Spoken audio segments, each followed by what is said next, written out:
좋으신 하나님이 주시는 은총과 또 평화가 이 저녁에 사랑하는 교우 여러분들에게 있기를 빕니다.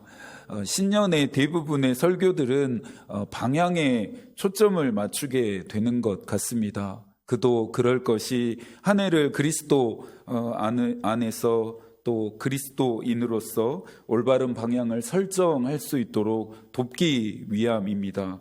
사실 그리스도인의 삶은 오래전 한 제목의 책처럼 속도보다는 방향이 중요하기 때문입니다. 방향이 올바라야 그리스도인들의 삶이 올바를 수 있기 때문입니다. 이 한 해 여러분들의 방향을 정하셨습니까?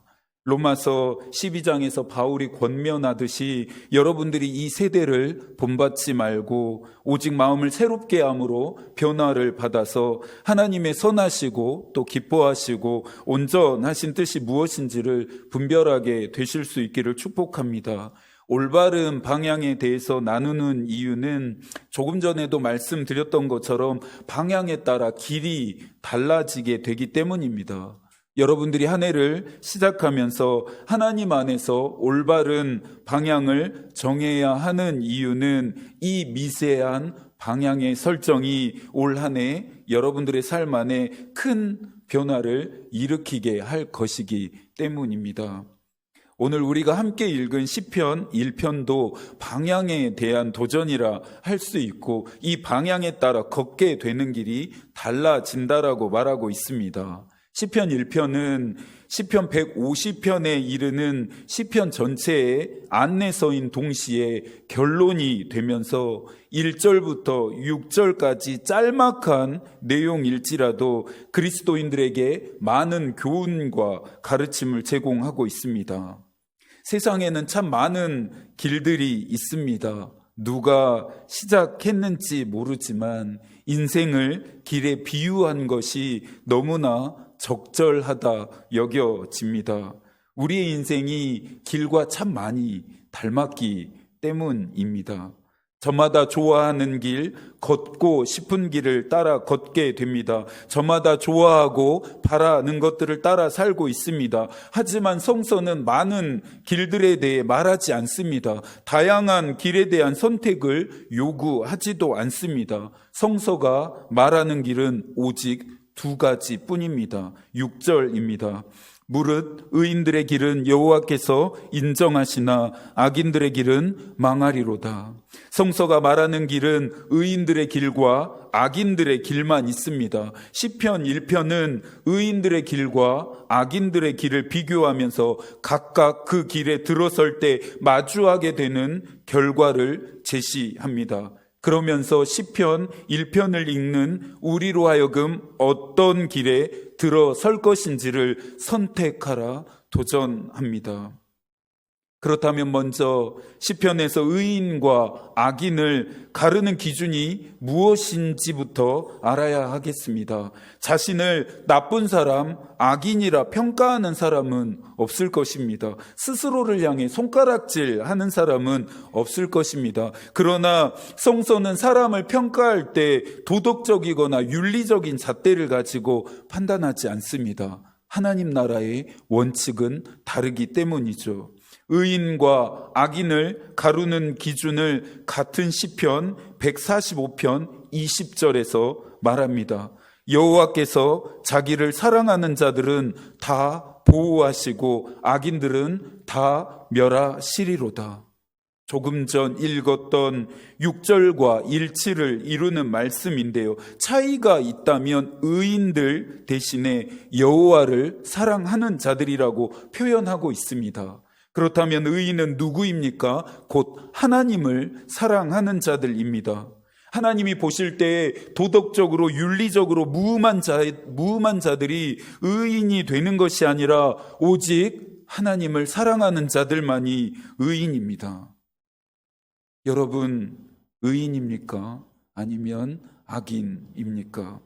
시편 1편 6절과 145편 20절에 근거한다면 내가 의인인지 악인인지 우리는 명확하게 확인할 수 있습니다. 내가 어떤 사람인지 확인되어진다라는 이야기입니다.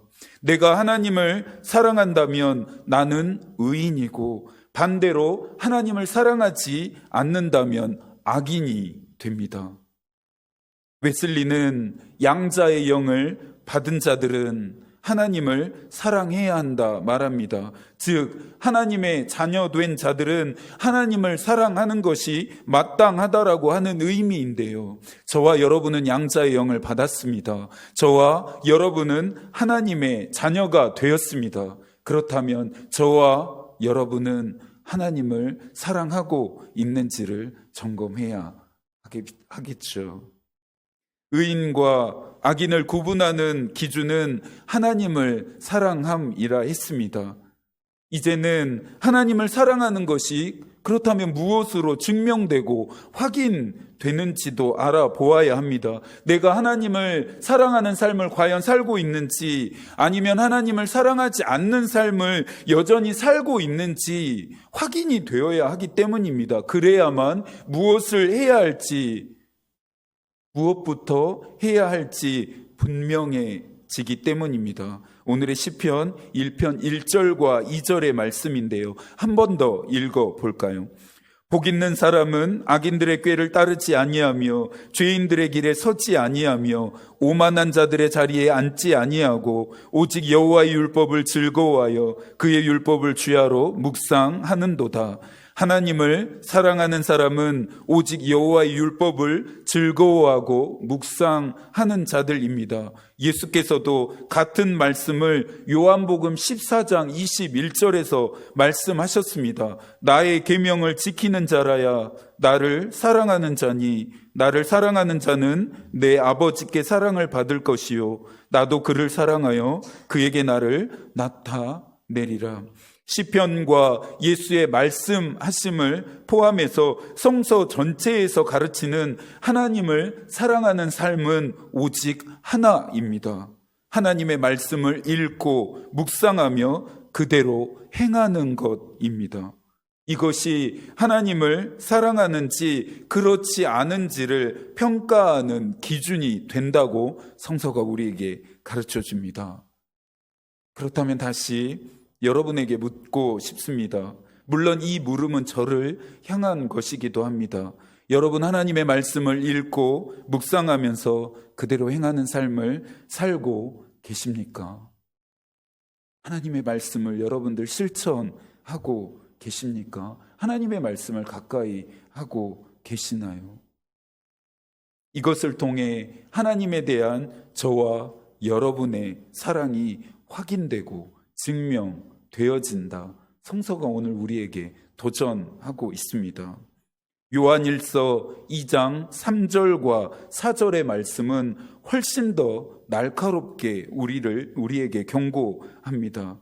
우리가 그의 계명을 지키면 이로써 우리가 그를 아는 줄로 알 것이요 그를 아노라 하고 그의 계명을 지키지 아니하는 자는 거짓말하는 자요 진리가 그 속에 있지 아니하되. 하나님의 말씀을 지킴으로 우리의 믿음은 확인됩니다. 하나님을 믿는다고 하면서 하나님의 말씀을 지키지 않는 자들을 요한은 거짓말하는 자로 규정합니다. 거짓말하는 자는 악인과 하나님을 사랑하지 않는 자와 같은 또 하나의 같은 표현입니다. 악인들은 자기가 가고 싶은 길을 갑니다. 악인들은 자신들이 하고 싶은 것을 따라 살아갑니다. 그러나 의인은 하나님이 걸으라 하신 길을 걸어갑니다. 의인들은 하나님이 원하시는 것에 자신의 삶을 맞춥니다. 그러니 의인과 악인은 처음부터 그 방향과 그 목적이 다를 수밖에 없습니다. 의인과 악인을 구분하는 기준이 하나님을 사랑함이고 하나님을 사랑함은 하나님의 말씀을 지키는지 그렇지 않은지로 확인한다 했습니다. 그러면 이제는 내가 의인의 길을 가기 위해서 하나님의 말씀대로 사는 삶을 살려면 어떤 결단을 해야 하는지를 확인해야 할 텐데요. 그 답은 조금 전에 저희가 함께 읽었었던 시편 1편 1절과 2절에서 얻을 수 있습니다. 의인들의 길을 가기 위해서 1절에서 말하는 세 가지의 경고에 우리는 주의해야 합니다. 악인들의 꾀를 따르지 않을 것, 죄인들의 길에 서지 않을 것, 오만한 자들의 자리에 앉지 않을 것입니다. 이 세 가지는 우리가 늘 경계해야 하는 죄의 확장성을 말하고 있습니다. 세 가지 경고에 등장하는 동사들에 주목해 보시겠습니까? 따르다, 서다, 앉다입니다. 클라크는 여기서 배울 수 있는 가장 큰 교훈은 죄가 점진적인 것이다라고 말하면서 하나의 사악한 성향이나 행위는 다른 성향이나 행위로 이어진다 말합니다. 나쁜 계획을 세우는 자는 머지않아 악한 행동을 하게 되며 악한 일에 자신을 버리는 사람은 결국 하나님을 완전히 배도하는 삶으로 마감하게 된다라고 클라크는 경고합니다. 소두에서 미세한 방향 설정이 이후에 우리의 삶에 큰 변화를 일으킨다고 했던 것 잊지 않으셨죠? 우리는 어느 날 갑자기 악인이 되는 것이 아닙니다. 내가 어느 날 갑자기 악인들의 길에 들어서게 되는 것이 아닙니다. 이런 일들은 급진적이고 갑작스럽게 일어나지 않습니다. 미세하게 천천히 점진적으로 나타나게 됩니다. 죄를 따르면서 죄에 서게 되고 죄의 자리에 결국 앉게 됩니다. 작년 안에 주께서 가르치신 기도 사도신경 10계명 강해를 하면서 계속해서 강조한 점은 하나님의 백성된 삶과 그리스도인으로서의 삶의 방식이었습니다. 하나님의 백성된 삶이 어떤 것인지, 그리스도인으로서 어떤 삶의 방식을 따라 살아야 하는지 우리는 배우는 시간이었죠. 예수의 말씀하심처럼 하나님을 아는 자들이라면, 하나님을 믿는 자들이라면 당연히 하나님의 뜻을 따라 살 수 있어야 합니다. 세상의 정신, 원수의 유혹, 세상 사람들의 방식을 따라서 살아서는 안 된다는 말입니다. 하나님을 믿으면서도 여전히 세상의 정신을 따르는 사람들이 있습니다. 원수의 유혹을 따라가는 사람들도 있습니다. 세상 사람들과 같이 사는 사람들이 있습니다. 하나님은 그런 것들을 따르지 말라라고 경고합니다. 이와 같은 것들을 따름이 결국은 우리로 하여금 죄인들의 길에 서게 만들기 때문입니다. 올바른 방향을 따라가지 않았으니 올바르지 않는 길에 들어서게 되는 것입니다. 저와 여러분이 무엇을 따를지, 누구를 섬길지 올바르게 선택해야 함이 중요한 이유입니다. 죄인들의 길에 서는 자들은 결국 오만한 자들의 자리에 앉게 됩니다. 오만한 자들은 마음이 교만하고 부패한 자들입니다. 교만은 하나님이 가장 싫어하시는 마음의 상태입니다. 오만한 자들은 하나님을 부인하고 인정하지 않는 수준에 그치지 않고 스스로가 높아져 하나님이 되려고 합니다. 결론적으로 시편 이 1편은 의인들의 길에 있는 자들과 악인들의 길에 있는 자들에게 내려지는 복과 심판에 대해 말하며 끝맺습니다. 먼저 악인들, 하나님을 사랑하지 않는 자들, 하나님의 말씀을 지키지 않는 자들, 악인들의 꾀를 따르고 죄인들의 길에 서며 오만한 자들의 자리에 앉는 자들을 향한 심판입니다. 4절과 5절의 말씀인데요. 함께 읽어볼까요? 악인들은 그렇지 아니하며 오직 바람에 나는 겨와 같도다. 그러므로 악인들은 심판을 견디지 못하며 죄인들이 의인들의 모임에 들지 못하리로다. 악인들은 바람에 나는 쭉정이와 같은 신세가 됩니다. 몰아닥치는 심판 앞에 몸조차 가누지 못하게 됩니다. 무엇보다 의인들이 있는 곳, 의인들이 머무는 자리에 함께 하지 못합니다. 이어지는 6절에서 악인들의 길은 다 망하리로다라고 경고합니다. 이것이 악인들의 길에 선 자들의 최후입니다. 저와 여러분이 이와 같은 결과를 마주하지 않으려면, 저와 여러분의 인생이 이와 같은 최후를 맞이하지 않으려면 우리는 의인들의 길에 서야 합니다. 하나님을 사랑하고 하나님의 말씀을 지키면서 여호와의 율법을 즐거워하고 그의 율법을 주야로 묵상해야 합니다. 실천하고 행해야 합니다. 그래야 저와 여러분은 의인들의 길에 선자들에게 주시는 하나님의 복을 받게 됩니다. 3절입니다. 그는 시냇가에 심은 나무가 철을 따라 열매를 맺으며 그 잎사귀가 마르지 아니함 같으니 그가 하는 모든 일이 다 형통하리로다. 이어지는 6절에서도 말합니다. 의인의 길은 여호와께서 인정하시나. 시냇가에 심겨진 나무는 하나님의 말씀에 깊이 뿌리를 내린 사람의 삶을 빗댄 표현입니다.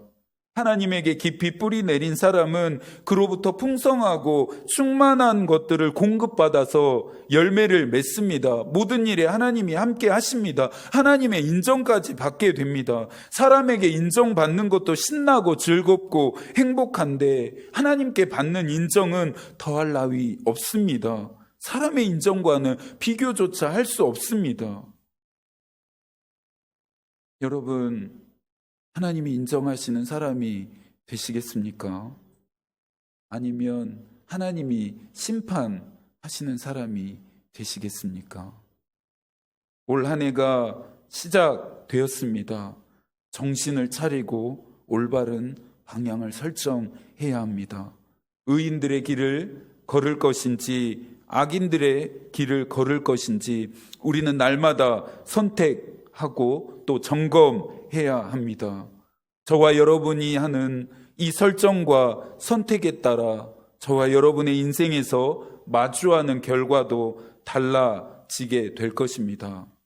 제가 늘 강조드리고 싶은 말이 있습니다. 믿음은 어느 날 갑자기 폭발적으로 성장하거나 성숙하지 않습니다. 믿음은 그렇게 자라지 않습니다. 믿음은 그렇게 익어가지 않습니다. 어떤 일회성의 사건으로 완전히 변화되어지는 그런 것이 아닙니다. 믿음의 성장과 성숙은 지속적이고 또 꾸준하게 노력하고 연습하고 훈련하는 자들의 삶에 나타나는 결실이자 열매입니다. 아침 기도에 또 예배와 여러 가지 개인 경건 생활에 성실하게 참석하고 철저하게 훈련하고 연습해야 하는 이유입니다. 다른 방법은 없습니다. 이것이 정도입니다. 올 한 해 저와 사랑하는 여러분들이 지속적이고 또 꾸준하게 노력하고 연습하고 훈련해 갈 수 있게 되기를 소망합니다. 경건의 유익이 우리의 삶 가운데 하나님이 주시는 복을 있게 하는 또 그 복과 연결되어지게 하는 은혜들이 이 한 해 저와 여러분의 삶 가운데 있었으면 좋겠습니다. 남은 한 주도 하나님이 여러분과 함께 하시기를 기도하겠습니다. 하나님의 마음이 우리의 기도가 되고 하나님의 뜻이 우리의 길이 되기를 빕니다. 아멘.